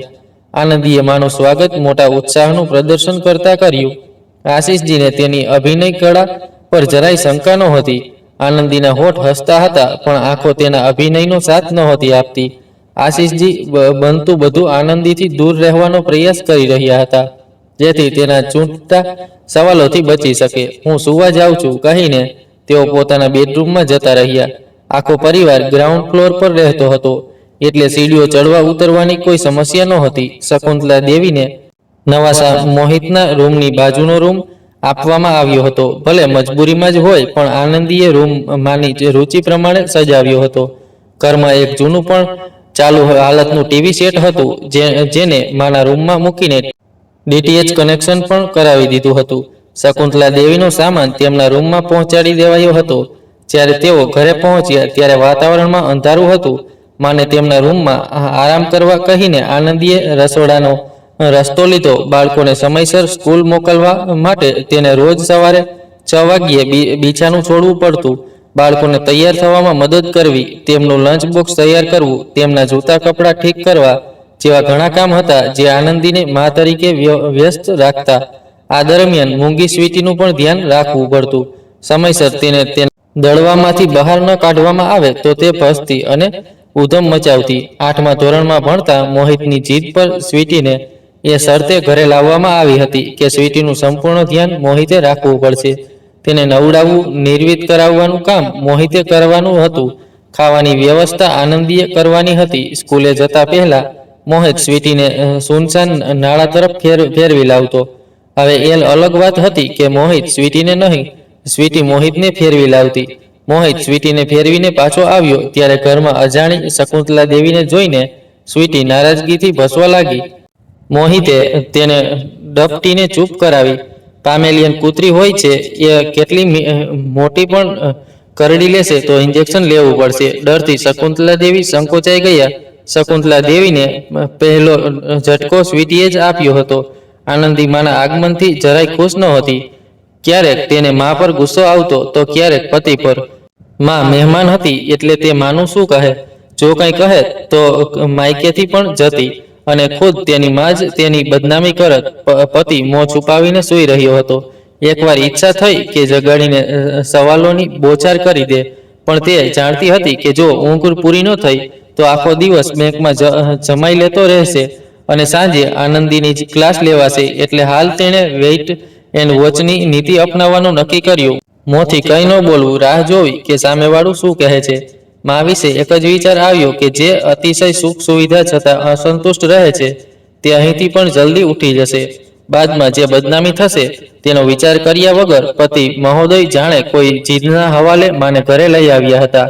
સવારે 10 વાગવા આવ્યા હતા. જ્યારે બાળકો સ્કૂલે અને આશીષજી બેંકે ગયા હતા. આનંદી 2 પ્યાલી ચા લઈને આવી અને મા સાથે ચા પીતા બોલી, મમ્મી ચા પીને તમારો સામાન અલમારીમાં ગોઠવી દઈએ. સ્કૂલે જતા પહેલા નવાસી કાવ્યા શકુંતલા દેવીને મળીને ગઈ હતી અને ઉતાવળનું પ્રદર્શન કરતા બોલી હતી, નાની હમણાં તે લેટ થાય છે, સાંજે આવું ત્યારે વાતો કરીએ. રાતના 10 વાગ્યા હતા. આશીષજી ખાવાનું ખાઈને ઘરની છત પર સિગારેટનો કસ લગાવતા ચાલવા લાગ્યા. મોબાઈલ તેમની પાસે હતો. થોડું વિચારીને તેમણે સુરજબાબુને ફોન લગાવ્યો. ઔપચારિક હાલ હેલો બાદ આશીષજી મુખ્ય મુદ્દે આવતા બોલ્યા, સુરજબાબુ, જો થોડા દિવસ વધુ તમારી મમ્મી પટનામાં રહી હોય તો કોઈને કોઈ અનિષ્ટ થઈને જ રહેત. કાં તો ખુદને નુકસાન પહોંચાડત, કાં અપર્ણા ભાભીને ખૂબ બીમાર કરી દેત. અપર્ણા ભાભીનો સ્વભાવ જ એવો છે કે તે કોઈની સાથે એડજસ્ટ નથી કરી શકતા. સુરજબાબુએ અલગ જ રાગ આલાપ્યો. બેકારની વાતો છે આ, તે જેવી કોઈ નથી. તમને માતાજી જે કહે તે તમે સાચું માની લો. જો માતાજી સાચા હોય તો તમે માતાજીને તમારી સાથે કેમ નથી રાખતા? હવે કહેશો કે મકાન નાનું છે, ઘરમાં તેમનું મન નથી લાગતું. આજે પડોશીઓ સાથે કોઈ ઓળખાણ નથી. સુરજબાબુ, સાચું કહું તો આ બધી બહાનાબાજી છે. તમે હૃદય પર હાથ મૂકીને તમારી અંતરાત્માને પૂછો, શું તમે ખુદ, તમારી પત્ની કે તમારા બાળકો માતાજી સાથે આરામદાયક રહી શકો છો? દોષ માતાજીનો પણ નથી. એક તો જેમ જેમ ઉંમર વધે છે મન બાળકની જેમ દુઃખી થવા લાગે છે. બીજું, દરેકે એમ સમજી લીધું છે કે બુઢાપો એ આરામ કરવાની ઉંમર છે. માતાજીને તમે લોકો બિનજરૂરી આરામ કેમ કરાવવા માંગો છો? ઠીક છે, આ ઉંમરે તેઓ વધુ મહેનત ભારે કે લાંબા સમયનું કામ નથી કરી શકતા, પણ જેટલું અને જે કામ કરી શકે છે તેમાં તેમને વ્યસ્ત કેમ ન રાખી શકાય? માતાજીથી વધુ ઉંમરની ઘણી સ્ત્રીઓ આજીવિકા માટે કામ કરે છે અને કામ કરે છે એટલે સ્વસ્થ પણ રહે છે. તમે મમ્મી પાસે શું કામ કરાવવા માંગો છો? સુરજબાબુ વ્યંગ ભર્યા સ્વરે બોલ્યા, જો ધીમે ધીમે બધું બહાર આવશે. હમણાં 2-4 દિવસ તો મા દીકરીનો મેળાપ થવા દો. ઇધર ઉધરની ચુગલીઓ પણ થઈ જવા દો. જેના મનમાં જેટલું ઝેર ભરેલું છે તેનું વમન થવા દો. ઝેર થૂંકવા, શરીરમાંથી વિષ કાઢવાનો પૂરો મોકો આપીશ. પછી આવતા અઠવાડિયે મમ્મીજીને અહેસાસ કરાવશે કે રોટલી મફતમાં નથી આવતી. તમે આખો દિવસ યોજના બનાવો કે શું ખાવું, શું પીવું, ક્યારે સૂવું, ક્યારે જાગવું, ક્યુ ટીવી સિરિયલ ક્યારે જોવું, અને કોઈ બીજું તમારા મનસૂબાને પૂરા કરવા માટે અથાક મહેનત કરતું રહે. મહેનત તેની અને મોજ તમારી. ઠીક છે, તમને જે યોગ્ય લાગે તે કરો. સૂરજનો ઉડાન જવાબ, એ તો હું કરીશ જ, પણ એક વાત તમે પણ ગાંઠ બાંધી લો, તમે તમારી મજબૂરીઓનું રડું રડીને તમારા કર્તવ્યથી નથી બચી શકતા. એનો મતલબ માજી ફક્ત સત્યેન્દ્રજી અને અપર્ણા ભાભીની જવાબદારી નથી. તમે 3 ભાઈ બહેન છો એટલે વર્ષમાં ઓછામાં ઓછા 4 મહિના તમારો પણ ફરજ બને છે કે તમે માતાજીને તમારી સાથે રાખો, તેમનું ધ્યાન રાખો. લાગે છે અપર્ણા ભાભીનો જાદુ તમારા માથે પણ ચડી ગયો છે. એમેય હું તેમને જાદુગરની નથી કહેતો. જાદુગરની શબ્દ આશીષના મન સાથે ટકરાયો. આ સંબોધન તેઓ આનંદીના મોંથી પણ સાંભળી ચૂક્યા હતા. લાગે છે ભાઈ બહેનમાં પહેલેથી જ સલાહ થઈ ગઈ છે. તો એ પણ કહી દો કે તમારી બહેનની નજરમાં હું મૂર્ખ છું, તમારી નજરમાં મારી ઓકાત શું છે? આશીષજી તીખા સ્વરે બોલ્યા, જીજાજી તમે વાતનું વાઢકું ન બનાવો. 4 મહિના બાદ હું મમ્મીને મારી સાથે લઈ જઈશ. સૂરજબાબુએ વાતચીતનો પટાક્ષેપ કરતા કહ્યું. આશીષજીએ રિસ્ટ વોચ પર નજર નાખી. 10:30 વાગવા આવ્યા હતા. સામાન્ય રીતે તેઓ 2 કલાકના અંતર પહેલા બીજી સિગરેટ નહોતા સળગાવતા, પણ આજે નાના શાળા સાહેબની વાતોને તેમનું મન વ્યથિત કરી દીધું હતું. બિલકુલ ગિરગિટની જેમ રંગ બદલ્યો હતો. અપર્ણાએ તેના વિશે બિલકુલ સાચું આકલન કર્યું હતું. તે એવા લોકોમાંથી હતો જે દૂર બેસીને ચિંતા કરી શકે, દુઃખી આત્માને સહાનુભૂતિ બોલીને ઓસ્તીનો ઢોંગ રચીને તેના ઘા ઉપર વધુ કોરેડ અને જવાબદારી ઉઠાવવાનો વારો આવે તો મજબૂરીમાં ગણાવીને પોતાને અસમર્થ સાબિત કરે. ખેર, આશીષના ન તો મનમાં કાચા હતા, ન ઈરાદા કમજોર. તેમણે જે નિર્ણય લીધો હતો તે કોઈના ભરોસે નહોતો લીધો. તેઓ આનંદીને સારી રીતે પરખી ચૂક્યા હતા. શકુંતલા દેવીનો ઈલાજ જ નહીં, આનંદીનો ઈલાજ પણ જરૂરી હતો, અને સારું એ હતું કે ઈલાજ માટે દીકરીને માનો સાથ મળ્યો હતો. જો સાસુનો સાથ હોત તો આનંદીનો તેવર જુદો હોત. પણ આગળ શું? આનંદીની આંખોમાં ઘણા સવાલો હતા, અને તે સવાલોના જવાબ પણ તેને વિચારી લીધા હતા. સવારથી આશીષજી તેની નજર ચોરી રહ્યા હતા, પણ હવે નજર ચોરવી શક્ય નહોતું, એટલે સવાલોનો સામનો કરવા તેઓ તૈયાર હતા. આખરે સવાલોથી તેઓ ક્યાં સુધી બચી શકે? સિગરેટ બુજાવીને તેઓ નીચે ઘરમાં પહોંચ્યા. આનંદી રસોડું સમેટી રહી હતી. સૂતા પહેલા તેમને બ્રશ કરવાની આદત હતી. બ્રશ કરીને તેઓ બાથરૂમમાં ગયા અને બિછાનાના હવાલે થઈ ગયા. શયનખંડ એ પત્નીઓનું શિકારગ્રહ હોય છે. પતિના કાનમાં મંત્રો અહીં જ ફૂંકાય છે. ફરિયાદો અને ફરમાઈશોનો પિટારો પણ અહીં જ ખોલાય છે. આખો દિવસ થાકેલો પતિ જ્યારે આરામ કરવા માંગે છે ત્યારે તેના વિશ્રામ ખલેલ પણ અહીં જ પડે છે. મેમનું અહીંથી બચીને ક્યાં જાય? શેરની શિકાર કરવા આવવાની જ હતી. આનંદી બેડરૂમમાં આવી દરવાજો બંધ કર્યો, બત્તી બુજાવી, બસ્તર બદલ્યો, હાથ પગમાં રોજની જેમ ક્રીમ લગાવી, નાઇટ બલ્બ સળગાવીને આશીષજીની બાજુમાં સૂઈ ગઈ. આશીષજી ભલે આંખો બંધ કરીને સૂતા હતા, પણ તેમનું મગજ ચેતન હતું. તેઓ રાહ જોતા હતા કે આનંદી ક્યારે પોતાનો દુખડો રડવાનું શરૂ કરે, ક્યારે ફરિયાદોનો પિટારો ખોલે. આખરે આનંદીનો સબરનો બાંધ તૂટ્યો. કરી લીધું તે તારી મનમરજી? આનંદી રૂઅબથી શાંત સ્વરે બોલી. આશીષજી ચૂપ રહ્યા. મને ખબર છે તું હજુ સૂતો નથી. આનંદીએ આશીષજીને જાણે ઝંઝોડી દીધા. આશીષજી ઉઠીને બિછાને બેઠા. હાથ લંબાવીને બેડ સ્વિચનું બટન દબાવ્યું અને રૂમમાં રોશની થઈ. સંતુલિત સ્વરે બોલ્યા, તું ઈચ્છે છે કે તારી માં મરી જાય? ના, તો ઈચ્છે છે કે તારી ભાભી મરી જાય, કે તને કંઈક થઈ જાય. શું વાતો કરે છે? જો તું ઈચ્છે કે તારી માં અને ભાભી બંને સલામત રહે તો થોડા દિવસ કષ્ટ ઉઠાવ. અને કષ્ટ પણ શા માટે ઉઠાવે? તું ખુદ ઘર અને રસોડામાં પરેશાન રહે છે, માંથી મદદ લે છે. ઠીક છે, તેમના ઘૂંટણમાં દુખાવો હોય તો દોડધામ વાળું કામ ન કરાવ. લાંબા સમય સુધી ઊભા રહેવાનું કામ પણ ન કરાવ, પણ અમારાથી બેસીને કરી શકાય એવું કામ તો કરાવ. ચોખા ચૂંટવા, અનાજ ફટકવું, શાકભાજી કાપવી, શાક તોડવો, વાટણ છોલવા જેવું કામ તો સમય લે છે, તો એ તો કરાવ. અથાણું, વડી, ચીપ્સ જેવી વસ્તુઓ બનાવવા કહે. અને બીજી પણ ઘણા કામ છે જે તેઓ કરી શકે છે. તેઓ જેટલા વ્યસ્ત રહે તું એટલી જ મુક્ત થઈશ. જો માં મારી સાથે પણ આરામદાયક ન રહી શકે તો એવું તો થવાનું નથી. માતાઓ પોતાની દીકરીઓની મોટી મોટી ભૂલોને અવગણે છે. તેમને અહેસાસ કરાવ કે તેઓ મહેમાન નથી, આ ઘરના સભ્ય છે. જો મારા બધું કર્યા પછી પણ માં મારી સાથે એડજસ્ટ ન કરી શકે તો? આનંદીએ પોતાનો સવાલ દોહરાવ્યો. તો પણ આપણું શું ઘટી જશે? 15 દિવસ મહેમાન સમજીને સહન કરવું, તે પછી મહેમાન પોતાને ઘરે, મેજબાન પોતાને ઘરે. આપણે હાથ જોડીને ભાઈ ભાભી પાસે માફી માંગી લઈશું. આશીષજીએ દલીલ કરવાને બદલે આત્મસમર્પણ કરવું જ યોગ્ય સમજ્યું. આનંદીની નજર દિવાલ પર ટાંગેલા કેલેન્ડર પર પડી. તે આગલા 15 દિવસ પછી આવતી તારીખોની ગણતરી કરવા લાગી. શરૂઆતના 4 દિવસ કાવ્યા પણ થોડો સમય કાઢીને નાની પાસે આવતી, બેસતી, વાતો કરતી. મોહિત પણ નાની પાસે આવતો. પણ આજકાલના બાળકો પણ ઓછા વ્યસ્ત નથી હોતા. સ્કૂલનું homework, project, extra class, tuition. જો અમારાથી સમય બચે તો Android mobile, online games, social media. બાળકો પાસે પણ સમય ઓછો પડે છે. મોહિતે દરરોજ સ્વીટીને સવારે સાંજ પોટી માટે લઈ જવું પડતું. દિવસો સારી રીતે પસાર થવા લાગ્યા. હવે આનંદી પણ માને સાથે સમાયોજન કરવામાં સફળ થઈ ગઈ હતી. આશીષજીએ સાસુને એવી રીતે વ્યસ્ત રાખ્યા હતા કે શકુંતલા દેવીના મનમાં ફાલતુ વાતો આવતી જ નહોતી, બલકે ફિઝુલ વાતો વિચારવા માટે તેમની પાસે સમય જ નહોતો.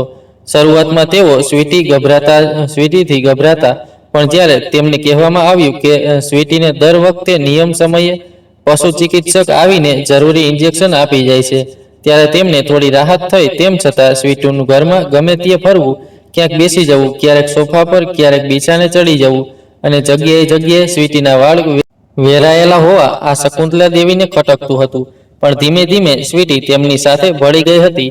એક દિવસ શકુંતલા દેવીએ પ્રવચન આપતા અંદાજમાં બધાની સામે કહ્યું, મનુષ્યના જીવનમાં 3 પશુઓનું ખૂબ મહત્વ રહ્યું છે: ગાય, ઘોડો અને શ્વાન. ગાય એટલે પોષણ મળે, ઘોડો એટલે સવારી અને યાતાયાતનું સાધન, અને શ્વાન એટલે સુરક્ષા. હવે તમે લોકોએ જે પુત્રી પાડી છે તે ઘરની સુરક્ષા શું કરશે? ઘરવાળા તેની સુરક્ષા કરે છે. જરા એકલી ઘરની બહાર નીકળે તો ડર લાગે કે કોઈ ચોર ન લઈ જાય.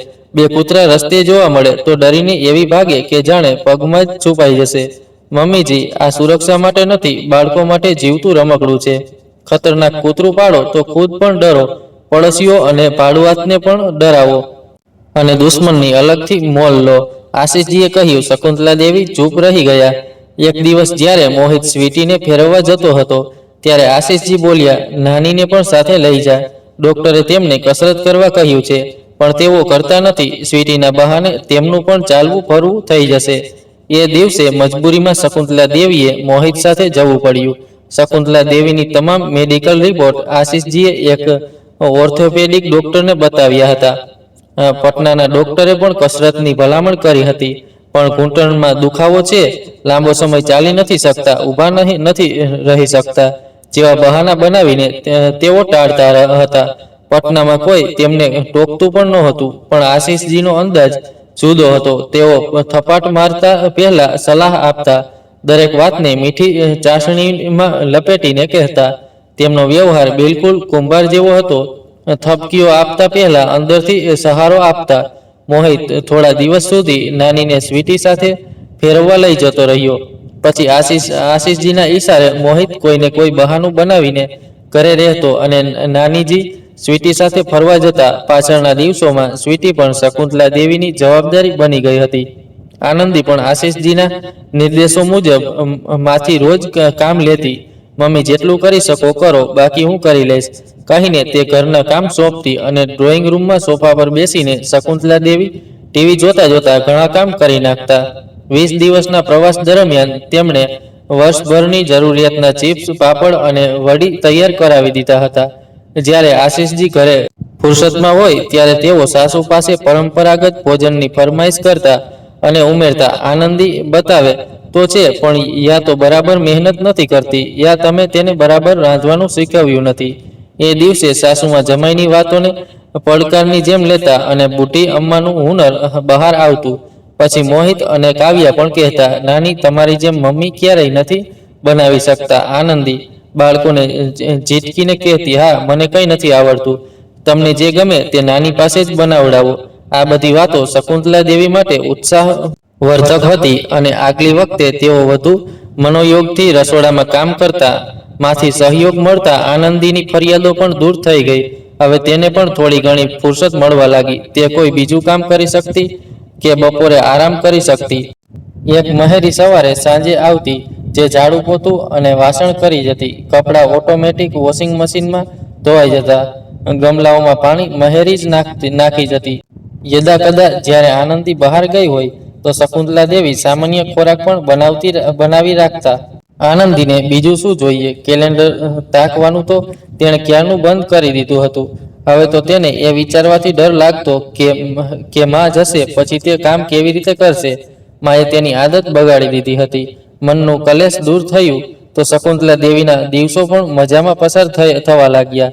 એક સાંજે જ્યારે આશીષજી બેંકથી પાછા આવ્યા તો તેમના હાથમાં રામાયણ હતી. શકુંતલા દેવીને સાદર ભેટ આપતા બોલ્યા, મમ્મીજી, અમને લોકોને રામાયણ વાંચવાનો સમય તો મળતો નથી. તમે કેમ ન વાંચો અને અમને સમજાવો. દરરોજ સાંજે આશીષજી બેંકથી પાછા ફર્યા પછી ઓછામાં ઓછો અડધો કલાક શકુંતલા દેવી પાસે બેસતા અને દિવસભરમાં શું વાંચ્યું, શું સમજાયું તે સાસુના શ્રીમુખેથી સાંભળતા. શરૂઆતમાં શકુંતલા દેવીએ આ અટપટું લાગ્યું, પણ નિયમિત વાંચન બાદ તેમને પણ આનંદ આવવા લાગ્યો. એક સમયે દરેક અસંતુષ્ટ રહેતું, ફરિયાદો કરતું મુખ જ્યારે રામાયણની ચોપાઈઓનું પાઠ કરવા લાગ્યું, તેની સમજૂતી અને વ્યાખ્યા કરવા લાગ્યું, પ્રવચન આપવા લાગ્યું, ત્યારે શકુંતલા દેવીના હૃદયમાં પરિવર્તન આવ્યું. હવે લોકો પ્રત્યેની તેમની ભાવનાઓ બદલાઈ.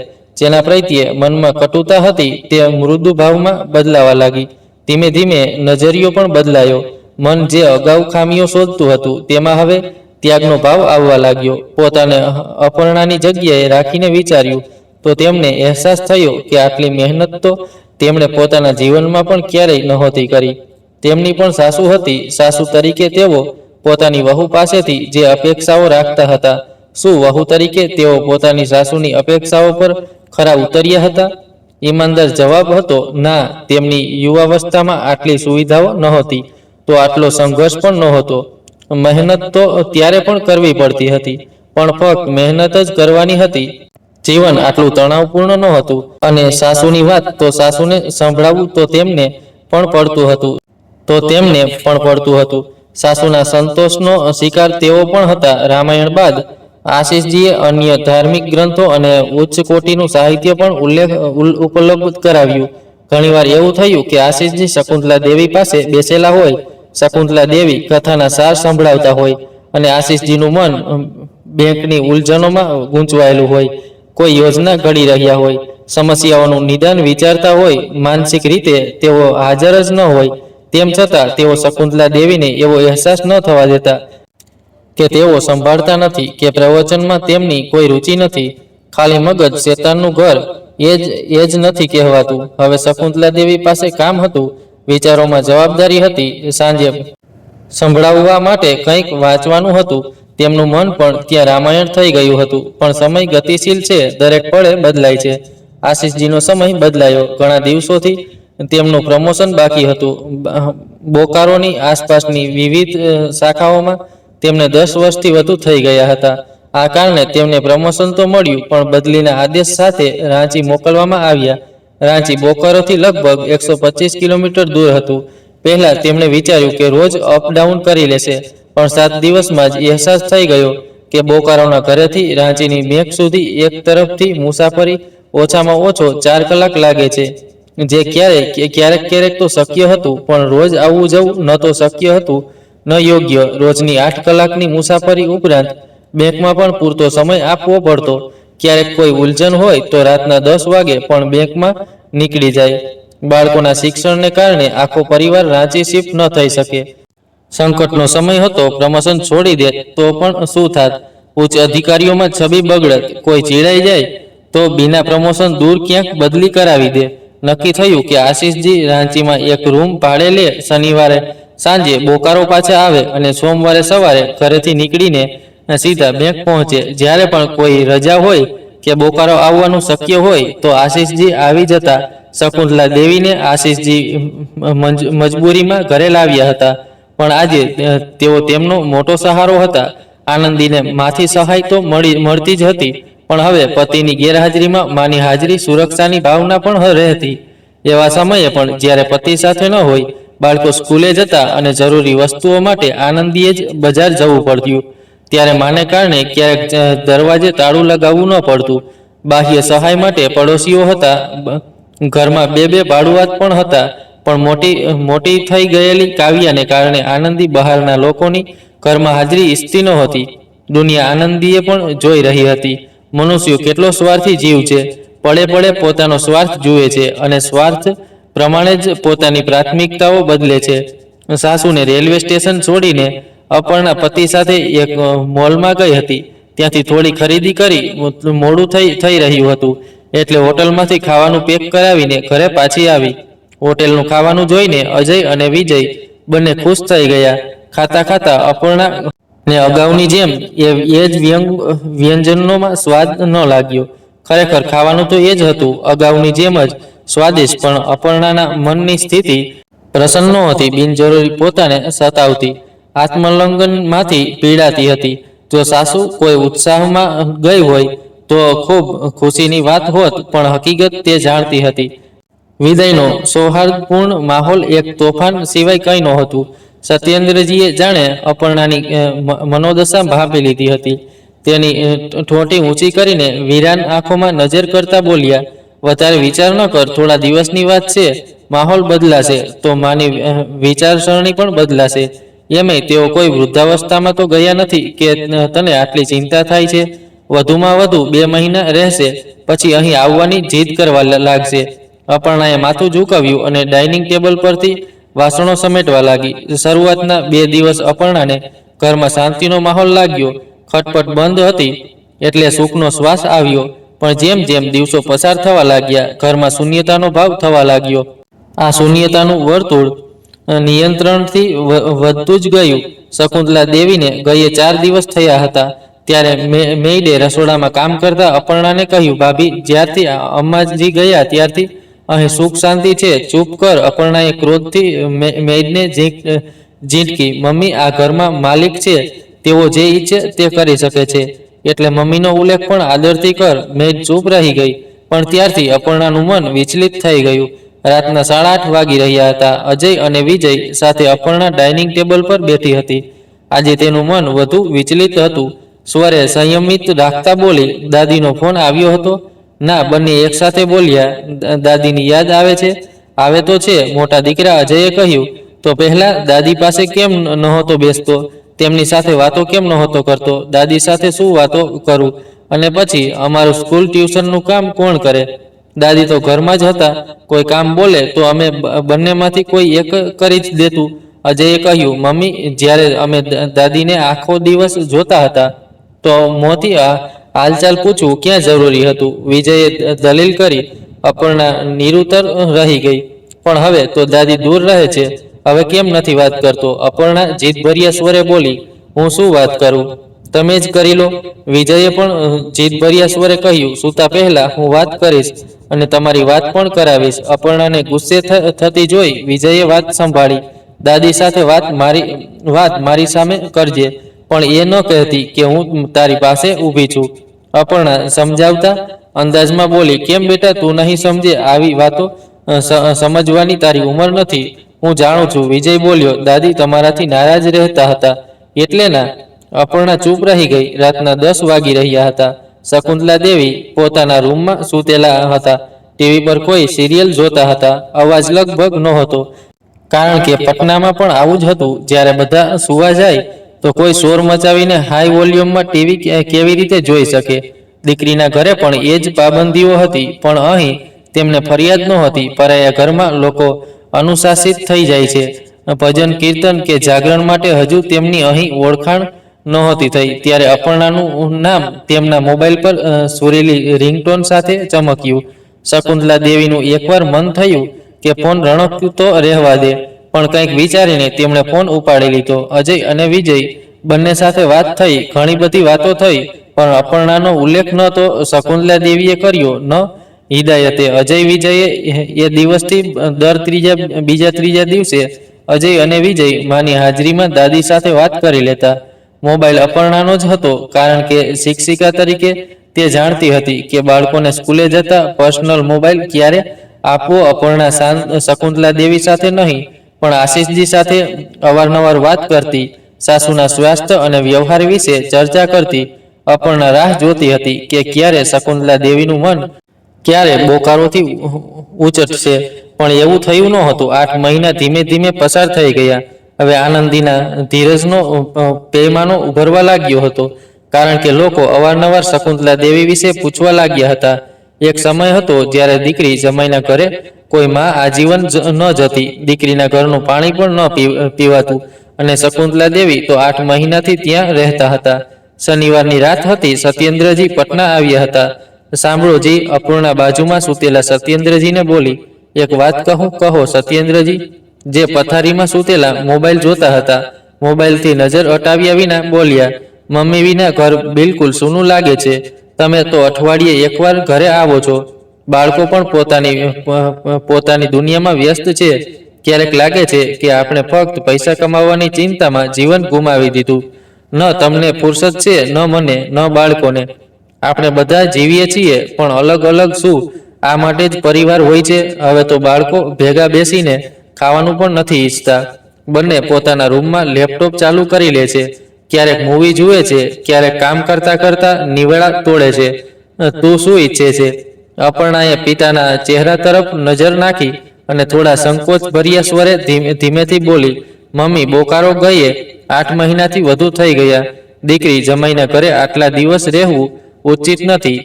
તમે મમ્મીને પાછા કેમ નથી લાવતા? હજુ નહીં, થોડા દિવસ આશીષજી સાથે રહેવા દે. આશીષજી દાવો કરીને ગયા હતા કે શોક ટ્રીટમેન્ટથી તેઓ માની સનકનો ઈલાજ કરી દેશે. કેવો શોક ટ્રીટમેન્ટ? મારી પરસો જ આશીષજી સાથે વાત થઈ હતી.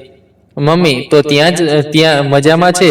બલકે તેમની બદલી થયા પછી તો હાલત એવી છે કે જો આપણે મમ્મીને અહીં લાવીશું તો આનંદી પરેશાન થઈ જશે. શું તું ઈચ્છે છે કે માં અને આનંદી જે સુખથી રહે છે બંને પરેશાન થાય? ના, પણ માં વિના આપણને પણ તો તકલીફ થાય છે. કેવી તકલીફ? મમ્મી ઘરે હતા તો ઘરનો એક સભ્ય હંમેશા ઘરે હતો. મેઈડ ઈચ્છે તો પણ મનમાની ન કરી શકતી. તો તું ઈચ્છે છે કે મમ્મી ઘરની ચોકીદારી કરે? અજીબ હાલ છે. તારી સાથે વાત કરવી જ ફિજૂલ છે. અપર્ણા ઝાંખીને બોલી. દેવીજી સત્યેન્દ્રજીએ હાથ લંબાવીને બેડ સ્વિચ પરથી લાઇટ બંધ કરતા બોલ્યા, હું મા સાથે વાત કરીશ, પણ માની ઈચ્છા વિરુદ્ધ કંઈ નહીં થાય. માં ત્યારે જ આવશે જ્યારે તેમની મરજી હશે. ઠીક છે, ફોન લાવો. અપર્ણાએ ફરી લાઇટ ચાલુ કરતા બોલી, 11 વાગવા આવ્યા છે. ખબર નહીં માં સૂઈ ગયા હોય. કાલે સવારે વાત કરીએ. ના, હમણાં લાવો. માં એટલી જલ્દી નથી સૂતા, અપર્ણાએ કહ્યું અને પતિના હાથમાંથી મોબાઈલ લઈને શકુંતલા દેવીનો નંબર પંચ કરી દીધો. અગાઉનો જમાનો નહોતો કે શકુંતલા દેવી રાતના 2 વાગ્યે સુધી જાગતા. હવે દિવસભરની થાકની એટલી હતી કે 10 વાગ્યે જ તેમની પાંપણોમાં મૂંઝાવા લાગતી. અપર્ણાની જીદે તેમને ઊંઘમાંથી જગાડ્યા. માની નીંદરું અવાજ સાંભળી સત્યેન્દ્રજીએ ફોન કાપવા માંગ્યો, પણ માએ ફોન કાપવા દીધો નહીં. માં, તમે કેમ છો? અપર્ણા તરફ આગ્રહી દ્રષ્ટિથી જોતા સત્યેન્દ્રજી વિનંતીના સ્વરે બોલ્યા, સારી છું. શકુંતલા દેવીએ જવાબ આપ્યો, લાગે છે મારી માનું મન ત્યાં લાગી ગયું છે. શકુંતલા દેવી આ સવાલનો તરત જવાબ ન આપી શક્યા. થોડી વારે જાણે કંઈક વિચારીને બોલ્યા, બેટા, છેલ્લા 8 મહિનામાં મેં મારા વિશે, તમારા વિશે, આનંદી અને આશીષજી વિશે ઘણું વિચાર્યું છે. તેના નિષ્કર્ષ પર હું કહી શકું છું કે મારા બધા બાળકોમાં આશીષજી સૌથી સમજદાર છે અને અપર્ણા સૌથી વધુ સહનશીલ. હું ઈચ્છું છું કે મારા નાતી પોતીઓને પણ અપર્ણા જેવી વહુ મળે.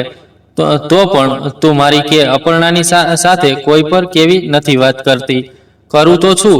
દર બીજા ત્રીજા દિવસે અજય વિજય અપર્ણાના મોબાઈલથી મારી સાથે વાત કરે છે. શું તેઓ પોતાની મરજીથી કરે છે?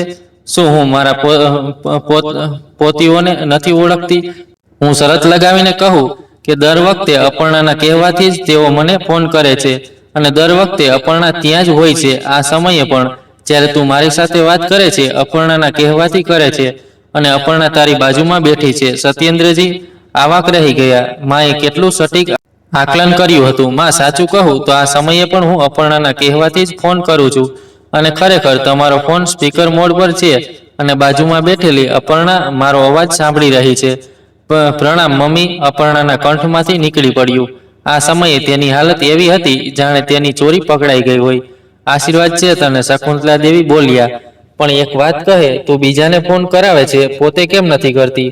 મમ્મી, મને લાગતું હતું કે તમે મારાથી નારાજ છો એટલે હું તમારો હાલચાલ જાણવા બાળકોને ફોન કરાવતી, પણ ખુદ વાત કરવાની હિંમત નહોતી કરી શકતી. મારી નારાજગીથી તને ફરક પડે છે? હા મમ્મીજી, ખૂબ ફરક પડે છે. તો હવે બીજાના માધ્યમથી નહીં, ખુદ ફોન કરજે. હવે હું તમારી સાથે રોજ વાત કરીશ, પણ ફોન પર નહીં. તો કેવી રીતે? તમે અહીં પાછા આવી જાઓ. હું કેવી રીતે આવું? મતલબ હું એકલી કેવી રીતે આવું? તમે બોકારો પણ આશીષજી લઈ આવ્યા હતા. મમ્મી, હું ખુદ તમને લેવા આવીશ. કહેતા કહેતા અપર્ણાનો કંઠ રૂંધાઈ ગયો. એ જ રાતે સૂતા પહેલા નક્કી થઈ ગયું કે આગલા શનિવારે સાંજે અપર્ણા એ જ ટ્રેનથી બોકારો જશે જે ટ્રેનથી શકુંતલા દેવી આશીષજી સાથે ગયા હતા. અપર્ણા પટનાથી બેસશે અને સત્યેન્દ્રજી ગયાથી ટ્રેનમાં ચડશે, કારણ કે ટ્રેન પટનાથી ગયા થઈને બોકારો જતી હતી. નોકરી પેશાવાળા લોકોની પણ મજબૂરી હોય છે. જ્યારે પણ તેઓ બહાર જવાની યોજના બનાવે, તેમાં શનિવાર રવિવારનો દખલ હોય જ. શનિવારની ડ્યુટી કરીને ટ્રેનમાં બેસી જાઓ અને સોમવારે સવારે પાછા ફરીને ડ્યુટી જોઈન કરો. અપર્ણાએ સોમવારે રજા લેવાનું નક્કી કર્યું. આગલા 5 દિવસમાં શકુંતલા દેવીનો રૂમ ફરીથી તરતીબથી સજાવવામાં આવ્યો. રવિવારે સવારે 6:30 વાગ્યે સત્યેન્દ્રજી અપર્ણા સાથે આશીષજીના ઘરે પહોંચ્યા. સત્યેન્દ્રજીએ આશીષને આગ્રહ કર્યો હતો કે તેમના આગમન વિશે કોઈને, ખાસ કરીને મા અને આનંદીને ન જણાવે. સરપ્રાઈઝ તો આપવી જ હતી. અજય અને વિજય બંને પટનામાં હતા. અપર્ણાનું કહેવું હતું કે બંને મોટા થઈ ગયા છે, એકલા જીવવાનું પણ તેમણે શીખવું જોઈએ. એમાંય ફક્ત 2 દિવસની વાત હતી. ખાવાનું મેઇડ બનાવી જ દેતી અને તેમણે શું કરવાનું હતું? જો કોઈ કારણે મેઇડ ન આવે તો એમના તો પ્યારા ન્યારા થઈ જાય. ઓનલાઈન મનગમતું ફૂડ ઓર્ડર કરી લે. અગાઉ શોખથી કરતા, આ વખતે મજબૂરીમાં કરી લે. આશીષજી તેમને સ્ટેશન લેવા આવવા ઈચ્છતા હતા, પણ સત્યેન્દ્રજીએ ના પાડી. તમે રોજ ઊંઘ ખરાબ કરો છો. રવિવારે તો મોડે સુધી આરામથી સૂવો. ટ્રેન લગભગ સમયસર પહોંચી. સત્યેન્દ્રજી ઈચ્છતા હોત તો 5:30 વાગ્યે જ આશીષજીના ઘરે પહોંચી જાત. પણ બધાનો હિત વિચારનારા પતિએ નક્કી કર્યું કે અમે તો જાગી જ રહ્યા છીએ, તેમની ઊંઘ કેમ બગાડવી. તેઓ ઓટોમાંથી ઉતર્યા. એ જ સમયે શકુંતલા દેવી સ્વીટી સાથે સવારની સેર માટે ગેટથી બહાર નીકળી રહ્યા હતા. સામે ઓટો રોકાતો જોઈ થંભી ગયા. પછી તેમની નજર પડતા જ તેમના હાથમાંથી સ્વીટીની સાંકળ છૂટી ગઈ. ઓટો ગયા પછી પતિ પત્નીએ શકુંતલા દેવીના ચરણ સ્પર્શ કર્યા. બુઢી બાહોમાં પહેલા પુત્રને, પછી પુત્રવધૂને પોતાના આંચળે લીધા. સાંકળ છૂટતા જ સ્વીટી થોડા ડગલા ભરીને ભાગી ગઈ, પણ રસ્તે કોઈ દેશી કૂતરું જોઈને પાછી ફરી આવી અને પોતાની હાજરી નોંધાવવા હળવેથી ગુરાઈ, તમે લોકો અંદર જાઓ, હું આને 15 મિનિટમાં ફેરવીને પાછી આવું, કહીને શકુંતલા દેવીએ ઝૂંકીને સાંકળ, જે ધૂળધૂસ થઈ ગઈ હતી, ઉપાડી લીધી. 5 મિનિટમાં ઘરમાં સંપૂર્ણ જાગૃતિ થઈ ગઈ. કાવ્યા, જેને દેર સુધી બિછાને પડીને મોબાઈલ ચલાવવાની આદત હતી, મામા મામીના આગમનની વાત સાંભળીને સોફા પર બેઠેલા સત્યેન્દ્રજી અને આશીષજી પાસે આવી ગઈ. મોહિત તો પહેલેથી જ ત્યાં હાજર હતો. હું મમ્મીને લેવા આવી છું. રસોડામાં ચા બનાવતી આનંદીને અપર્ણાએ કહ્યું, ભાભી, મમ્મીએ જ્યારે મારી આદતો બગાડી દીધી, ત્યારે તમે મમ્મીને લઈ જાશો તો મારી હાલત ખરાબ થઈ જશે. આનંદી બોલી. અપર્ણા સંકોચભરી મુસ્કાન સાથે ચૂપ રહી, જાણે તેની પાસે કહેવા માટે કોઈ શબ્દ જ ન હતા. જ્યારે શકુંતલા દેવી સ્વીટી સાથે ઘરે પાછા ફર્યા, ત્યારે સત્યેન્દ્રજીએ કહ્યું, માં, સાંજની ગાડી છે, તમારો સામાન પેક કરી લો, હું મમ્મીનો સામાન પેક કરી દઉં. અપર્ણા ઉઠતા બોલી, મમ્મી પોતાનો સામાન જાતે પેક કરી લેશે. આશીષજીએ દખલ કરતા કહ્યું, મમ્મી, તમે તમારું કામ કરો. જ્યારે શકુંતલા દેવી ત્યાંથી ગયા, ત્યારે આશીષજી ધીમા સ્વરે અપર્ણાને બોલ્યા, આ ફરી એમની આદતો બગાડી દેશો. એમને પોતાનું કામ ખુદ કરવા દો. એમને તમારી સહાયની જરૂર છે, સેવાની નહીં. આખો દિવસ ઘરમાં ઉત્સવનો માહોલ રહ્યો. સારું ખાણું પીણું, ઘર પરિવારની ઘણી વાતો, બધા ખુશ હતા. આનંદી સિવાય. આનંદી, જેને ક્યારેક માના આગમનનો વાંધો હતો, આજે માના જવાથી દુઃખી હતી. કારણ એ હતું કે હવે તેને માનો આલમ મળી ગયો હતો. કાલથી એકલી તે શું કરશે, કેવી રીતે કરશે, આ વિચારીને તે દુઃખી થઈ રહી હતી. રાતના 5:15 વાગ્યે ટ્રેન હતી, જે લગભગ 4 વાગે સ્ટેશન પહોંચતી, જ્યાં સત્યેન્દ્રજી ગાડીમાંથી ઉતરી જતા, અને સવારે 6:30 વાગ્યે પટના પહોંચતી, જ્યાં અપર્ણા અને શકુંતલા દેવીએ ઉતરવાનું હતું. મુસાફરી યોજના સત્યેન્દ્રજી અને અપર્ણાના મનમાં સુરક્ષિત હતી. શકુંતલા દેવીએ કોઈની સહાય વિના પોતાનો સામાન 2 સુટકેસમાં ભરી લીધો હતો. રાતના ભોજન બાદ જ્યારે સ્ટેશન જવાનો સમય થયો, આશીષજીએ શકુંતલા દેવીના બંને હાથમાં સુટકેસ જોઈને કહ્યું, મમ્મીજી, તમે તો સંપૂર્ણ સામાન ભરી લીધો. 101 દિવસ માટે જાઓ છો. 4 જોડી કપડાથી પણ કામ ચાલી જાત. શકુંતલા દેવી સંકોચભરી મુસ્કાન સાથે સ્વરને સ્થિર રાખવાનો પ્રયાસ કરતા બોલ્યા, બેટા, હું તમને હૃદયથી આશીર્વાદ આપું છું.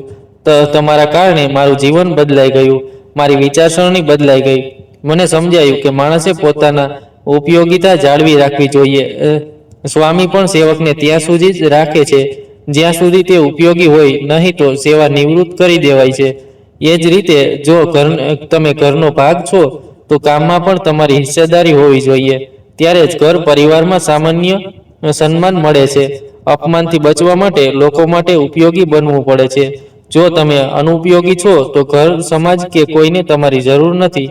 અનુપયોગી વસ્તુ ભલે તે ગમે તેટલી કિંમતી હોય, તિરસ્કૃત થઈને કચરાના ડબ્બામાં સ્થાન પામે છે. મમ્મીજી, તમે તો જતા જતા પણ પ્રાઇવસી આપી રહ્યા છો. આશીષજી હસતા બોલ્યા, બેટા, એક વાત હજુ શીખી. દર્દ તેને જ થાય છે જેને કરવું પડે છે. મફતની સલાહ તો કોઈ પણ આપી દે. સુરજ જેવા લોકો ફક્ત ઉશ્કેરે છે. મદદનો સમય આવે તો મોબાઈલનું સિમ બદલી નાખે છે. આ 8 મહિનામાં મારી સુરજ સાથે ક્યારેય વાત નથી થઈ. હું ફોન કરું તો મોબાઈલ સ્વિચ ઓફ આવે છે તેની તરફથી. તો ફોન આવે જ નહીં. પણ વાત સૂરજની નહીં, તમારી થઈ રહી હતી. તમે તો એવી રીતે જાઓ છો જાણે ફરી ક્યારેય આવવાનું જ ન હોય. આવીશ કેમ નહીં આવું? આ મારા બાળકોનું ઘર છે, પણ મારું ત્યાં પણ તો ઘર છે. મારા બાળકો છે, મારા પતિની યાદો છે. જ્યારે તમારી ઈચ્છા હોય તમે ખબર કરજો, હું તમને લેવા આવીશ. આશીષજીએ આનંદી તરફ વળીને કહ્યું. અને હા આનંદી, મમ્મીને રામાયણ અને એ પુસ્તકો પણ આપી દે જેનું તેઓ પાઠ કરતા હતા. આનંદી ધીમેથી પૂજા ઘર તરફ ગઈ જ્યાં ધાર્મિક પુસ્તકો કરીમથી ગોઠવેલા હતા અને તે લઈને મમ્મીના હાથમાં આપી દીધા. શકુંતલા દેવી ખુશી ખુશી આનંદીના ઘરેથી વિદાય થયા. બંને ઘર પરિવારમાં હવે ખુશીઓ જ ખુશીઓ હતી. આ કહાની ખૂબ જ હૃદયસ્પર્શી અને પ્રેરણાદાયી છે, જે પરિવારના સંબંધો, સમજણ અને એકબીજા પ્રત્યેની જવાબદારીનું મહત્વ દર્શાવે છે. શકુંતલા દેવીના પાત્રમાં આવેલું પરિવર્તન, આશીષજી ની સમજદારી અને અપર્ણાની સહનશીલતા આ કહાનીને ખાસ બનાવે છે. આનંદીની શરૂઆતની નારાજગીથી લઈને અંત માની વિદાય પર દુઃખ અનુભવવું એ બતાવે છે કે સમય અને સમજણથી સંબંધો કેવી રીતે મજબૂત થઈ શકે છે. જો તમને આ કહાની ગમી હોય તો વિડીયોને લાઈક કરો અને ચેનલને સબસ્ક્રાઇબ કરો. આભાર.